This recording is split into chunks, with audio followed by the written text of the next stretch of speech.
ایک اور حدیث میں ہے کہ حضور صلی اللہ علیہ وآلہ وسلم نے فرمایا کہ میری بیٹی کا نام فاطمہ اس وجہ سے رکھا گیا کیونکہ اللہ نے اسے جہنم سے بچا لیا ہے، اور جو بھی میری بچی فاطمہ سے محبت کرے گا اللہ اسے بھی جہنم سے بچا لے گا۔ حضرت علی رضی اللہ تعالیٰ عنہ سے حضور صلی اللہ علیہ وآلہ وسلم فرمایا کرتے تھے کہ اے علی تو میرا بھائی ہے، جنت میں تیرا گھر میرے گھر کے سامنے ہوگا۔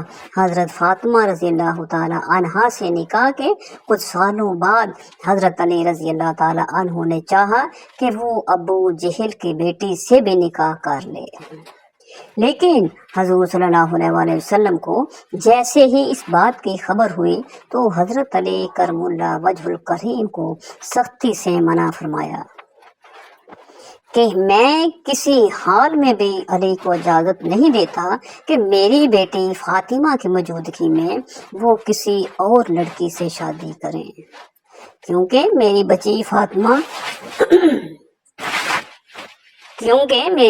فاطمہ میرے جگر کا ٹکڑا ہے، اور جس نے اسے تکلیف دی اس نے مجھے تکلیف دی، اور جس نے اسے خوش رکھا اس نے مجھے خوش رکھا۔ اسی لیے حضرت علی کرم اللہ وجہ الکریم نے ساری زندگی حضرت فاطمہ رضی اللہ تعالی عنہا کی موجودگی میں کسی اور لڑکی سے شادی نہ کی۔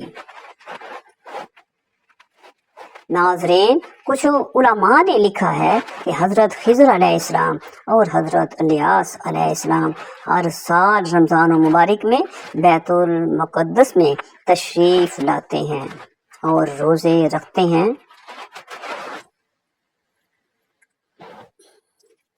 حج کے موقع پر حج ادا کرتے ہوئے دکھائی دیتے ہیں۔ یہ دونوں نبی علیہ السلام بر اور بحر میں مصیبت زدہ لوگوں کی مدد کرتے ہیں۔ چوتھے نبی جو ابھی تک زندہ ہیں وہ حضرت ادریس علیہ السلام ہیں، جن کے بارے زندہ ہونے کی روایت ملتی ہے۔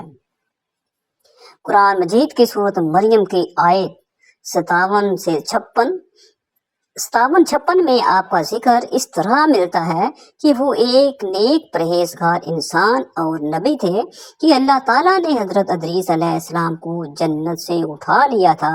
شب معراج کے موقع پر چوتھے آسمان پر حضرت محمد صلی اللہ علیہ وآلہ وسلم اور حضرت ادریس کی ملاقات ہوئی۔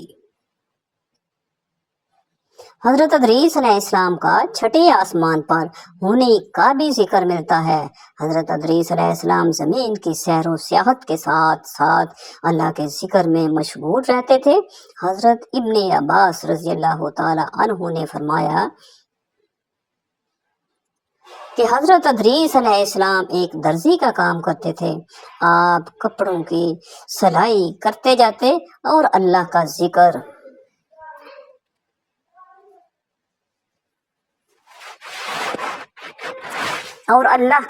بلند کرتے جاتے تھے۔ جب شام ہوتی تو آپ کی نیکیاں بے تحاشا ہو جاتی تھیں۔ زمین پر رکھنے والوں انسانوں سے سب سے زیادہ نیکیاں آپ کی اللہ کے ہاں شمار ہوتی تھیں۔ آپ کو زندہ آسمان کی طرف اٹھا لیا گیا تھا۔